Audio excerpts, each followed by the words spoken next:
57% tax সরকারকে দিতেই হবে, না হলে মোবাইল ফোন চলবে না। ট্যাক্স কি বাপদাদার সম্পত্তি নাকি সরকারের?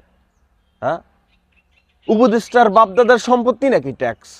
না এখন বলতে পারেন যে তাহলে ভাইয়া তুমি তো তাহলে রাইট নাও দেশদ্রোহী, তুমি দেশ বিরোধী। না, আপনি গাঁজা খাইয়া 57% ট্যাক্স বসাবেন মোবাইল ফোনের উপরে, সেটা জনগণ মেনে নিবে? মানে আপনি সরকার কেন? আপনি সরকার কেন? আপনি সরকার মিন্স আপনি জনগণের প্রতিনিধি। আপনি জনগণের সুবিধার্থে, জনগণের সুবিধা যেভাবে হয় সেটা তো আপনি করবেন না। এখন আপনি বলতে পারবেন যে জনগণের সুবিধা দেখতে চাইয়া দেশের যে পিছন মেরে দিব, সেটা তো হতে পারে না। না না, সেটাও হবে না। না, সেই জন্য যে আপনি গলা চেপে ধরবেন জনগণের, সেটা তো হবে না। আপনি গাঁজা খাইয়া আইন করে রিট করে ছেড়ে দিবেন, ডেট দিয়ে দিবেন, সেটাই সমাধান। আপনি গাঁজা খাইয়া রিট করতে পারলে, আপনি গাঁজা খাইয়া আইন করতে পারলে, তো জনগণ গাঁজা খাইয়া মাঠে নামতে পারবে না? আপনার জন্য গাঁজা কেনা অ্যাভেলেবেল থাকলে জনগণের তো চুরি করেও গাঁজা কিনতে পারবে। আপনি এসি রুমের ভিতরে বসে গাঁজা খাইয়া যদি চিঠি লিখতে পারেন, সাইন করতে পারেন, তো জনগণ তো মোবাইল শপের ভিতরে বসে গাঁজা খাইয়া রাস্তায় তো নামতে পারবে না। আমার কথা হয় কি না ভাই? কথা না হইলে বললেন যে বাতিজা তুমি মনে হয় যে অলরেডি রাইট নাও খাইয়েই বলতেছো। না, আমার ওটা খাইতে হয় না, কখনো খাই নাই, আমি খাওয়া ছাড়াই মাঝে মাঝে পিনিকে থাকি। আমার কথায় ভুল হইলে বললেন যে বাতিজা তোমার কথা ভুল হইতেছে। আপনি দেশের চিন্তা করবেন, ওকে ফাইন, আমরা সবাই মিলে দেশের চিন্তা করব। মোবাইল বিজনেসম্যানরা, তাদের কাছ থেকে অবশ্যই ট্যাক্স নেবেন আপনি, সরকার নিবে, দেশ নিবে, সেটা তো সহনীয় হতে হবে। আপনি একটা স্যামসাং ফোন, এই ফোনটা আমি S25 আলট্রা আমি কত দিয়ে কিনলাম? 1,30,000 মেবি, না যেন 35 এরকম হবে, আমার ভুল হতে পারে। তো এখন আপনি যদি 57% ট্যাক্স চান এই ফোনটার উপরে, এই ফোনটার দাম 2 লাখ প্লাস হয়ে যাবে, 2.5 লাখ প্লাস হয়ে যাবে। আমি যদি ভুল না করে থাকি, ভুল হইলে বললেন, হিসাব নিকাশ ধরাই দিয়েন। তো এখন জনগণ এই ফোনটা পাইয়া, সে তো চুরি করে ফোনটা কেনে নাই ভাই, সে তো টাকা দিয়ে কিনছে ফোন। এখন যে মানুষটা বিদেশ থেকে 3-4টা ফোন নিয়ে আসতে পারবে বা আসতে পারতেছে, সে তো ওই দেশ থেকে চুরি করে আসে নাই, সে তো টাকা দিয়ে কিনে নিয়ে আসছে। আপনি ওই ফোনটা দেশে ঢুকানোর পর ওখান থেকে আপনি সরকার ট্যাক্স নেন, সেটা সহনীয় নেন। সেটা যদি আপনি 57% নেন, সেটা যদি আপনি সিম বন্ধ, আরে একটা উপদেষ্টা, এমপি, মন্ত্রী, পিএস, এপিএস, সচিব, তারা যাই দেখ আনঅফিসিয়াল ফোন, আইফোন চালায়, তারা এইভাবে ফোন কিনছে, আনঅফিসিয়াল ফোন। আমি হালা বোধাই R15 কিনছিলাম ইন্ডিয়ানটা 7 লাখ টাকা দাম দিয়া। এদিকে এর চেয়ে কম দামে ইন্দোনেশিয়াটা পাওয়া যাইতেছে, সেটা মানুষ ধুমাইয়ে ব্যবহার করতেছে। অথচ বাংলাদেশে কি বলে, অফিসিয়াল ইন্দোনেশিয়ান নাই, ইন্দো নাই, অফিসিয়াল সব হচ্ছে ইন্ডিয়ান। কিন্তু ইন্ডিয়ানটা কয়জন চালায়? অফিসিয়ালটা। তো এখন ব্যাপার হচ্ছে যে আপনি বিজনেসম্যানদের কাছ থেকে ট্যাক্স নেন, সেটা পার্সেন্টেজ কমাইয়ে নিয়ে এসে, আপনি যদি পার্সেন্টেজ না কমান, আপনি যদি সুযোগ সুবিধা না বের করে দেন, কিন্তু ব্যবসায়ী তো ফোনও আনতে পারবে না। ফোন না আনতে পারলে দেশের মানুষ সে বেটার ফোনটা পাবে কোথায়? সে বেটার ফুটেজটা নিবে কিভাবে? সে বেটার ফোনটা ব্যবহার করবে কিভাবে?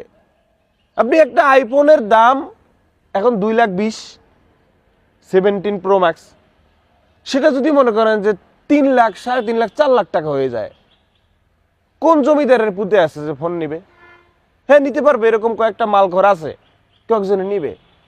কিন্তু সে তো আরে ভাই, যে বিজনেসম্যানটা, সে বাইরে থেকে কিনে নিয়ে আসলো টাকায়, নাকি সেখানে চুরি করার সিস্টেম নাই? ওখানে হোগায় হোগায়, মানে সরি ফর হোগায় হোগায়, পিছনে পিছনে তো মনে করেন যে ক্যামেরা, সিসি ক্যামেরা লাগানো, চুরি করার সিস্টেম নাই সেখানে। সে কম দাম কি, মানে সেখানে যেই দাম, সেই দাম দিয়ে সে কিনে নিয়ে আসতেছে, সেখানে এসে দেশে এসেছে সেল করতেছে। আপনি সেই সেলের পিছনে, আপনি প্রতিটা মোবাইলের পিছনে ট্যাক্স বসান, যাতে করে সেও সহনীয় থাকে, জনগণও সহনীয় থাকে। আপনি যদি 57% বসান, তাহলে দেশের মানুষ বেটার ফোনটা তো সে নিতে পারবে না। হ্যাঁ, নাকি টাকা খাওয়ার একটা সিস্টেম পাইছেন, শেষ সময় মাথা পাগল হয়ে গেছে। মাথা পাগল আপনার, শুধু মাথা শুধু আপনাদের না, মাথা জনগণেরও।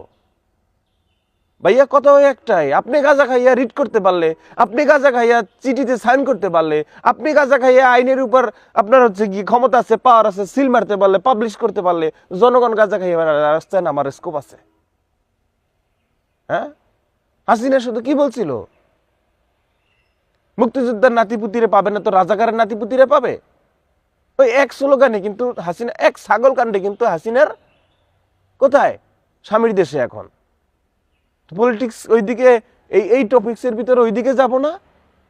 দেশের ভালো যেভাবে, দেশের আপনি জনগণকে এখন আপনি দেশকে নিয়ে ভাবেন যে আপনার 57%, এই 57% ট্যাক্স না নিয়ে ভাই তোরা এক কাজ কর, মানে ফুল জনগণকে বল ভাইয়া তুমি একটা ফোন কেনার টাকাটা এটা সব আমাদেরকে দিয়ে দাও, তোমাকে একটা কাবার দিয়ে দিই আমরা।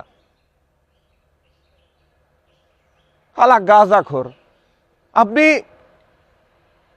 57% ট্যাক্স নিবেন, আপনার জনগণ দেশের আপনি ফুল আপনার হচ্ছে গিয়া কি বলে রিজার্ভ, আপনি গ্রিন সিগন্যালের উপরে গ্রিন বানাই ফেললেন, তো জনগণ তো ফোনই তো কিনবে না। কথা হয় কিনা বলেন, আপনি 57% ট্যাক্স ঢুকালে জনগণ সুলভ মূল্যে যদি পণ্যটা না কিনতে পারে তো সে তো কিনবেই না। জনগণকে চিনেন না আপনি। এখন ফোন করতেছে সবাই, এ বেটা এক সময় ভিভো ফোন দিয়ে ভিডিও বানাইছি, এক সময় রেডমি ফোন দিয়ে ভিডিও বানাইছি, এখন আইফোন দিয়ে ভিডিও চলতেছে, আবার পকেটের ভিতরে স্যামসাং S25 আলট্রা, এটা দিয়ে ছবি তুলি, কারণ আইফোন দিয়ে ছবি তুলে একটু ফাইটে যায় আপলোড করলে, এটা দিয়ে ছবি তুললে ফুল ঠিক থাকে। এই স্যামসাং দিয়ে ছবি তুলি, আইফোন 17 Pro Max দিয়ে কি করি, ভিডিও বানাই, দুইটা দিয়ে দুই কাজ। অ্যান্ড্রয়েড এটা দিয়ে ফোনে কথা বলি বা হচ্ছে কি ফেসবুকিং করি। ফোন এখন আমার 3টা, কারণ আমি কিনতে পারতেছি সুলভ মূল্যে। সে মালগুলোর দাম যদি এক একটা 3 লাখ 4 লাখ হয়ে যায়, এটা কিনছি কত 35,000 মনে হয়, এটার দাম যদি মনে করেন 60,000 হয়ে যায়, তো আমি তো কিনবো না। আমার তো সেই আমি আগের যুগে চলে যাবো। মানে আমি ভিভো ফোন দিয়ে ভিডিও বানাইছি, তো মানুষ দেখছে, তো লাখ লাখ মানুষ দেখছে, আমি ভিভো ফোন দিয়ে ভিডিও বানাই টাকা ইনকাম করছি, তো খাইছি, চলছি, পারছি। তো তোমার আইফোন তো লাগবে না, স্যামসাং তো লাগবে না, তা যখন আমার লাগবে না, যখন আমি কিনবো না, তখন তুমি দেশের বেনিফিট দেবা কই দিয়া? আল্লাহ মগা গাঁজা খা, একটু ভালো গাঁজা খা, নাহলে নষ্ট গাঁজা খাইয়া রিড করে আইন করে দিবি। ভালো গাঁজা জনগণ ওই বিজনেসম্যানরা খাইয়া আসতে রাস্তা নেমা তোমার পিছন মারি দিবে। এখন 57%, কিছুদিন পর যাইতে দেখবেন যে এটারে বাড়াই করতেছে আপনার 100%, মানে 1 লাখ টাকার সাইডে ট্যাক্স নেবে 1 লক্ষ টাকা, 2 লক্ষ টাকা। এবার চিন্তা করেন আপনার একটা আইফোনের দাম এখন 2.5 লক্ষ টাকা, এবার এটা ডাবল হলে কত 5 লক্ষ টাকা। তখন এখন যদি সেল করতে পারেন আপনার 10টা, তখন সেল হবে মাত্র একটা। ব্যাটটা কমাই দিলে কিন্তু আমি মনে করি সরকারের অভাব। কাফি ভাই কিন্তু সবগুলো কথা খারাপ বলে না, আমি মনে করি ঠিক বলেছে। আপনারা সবাই একমত হলে প্লিজ সবাই ভিডিওটি শেয়ার করবেন, আর সবাই জায়গা থেকে প্রতিবাদ করা উচিত আমি মনে করি। ধন্যবাদ, সালাম আলাইকুম।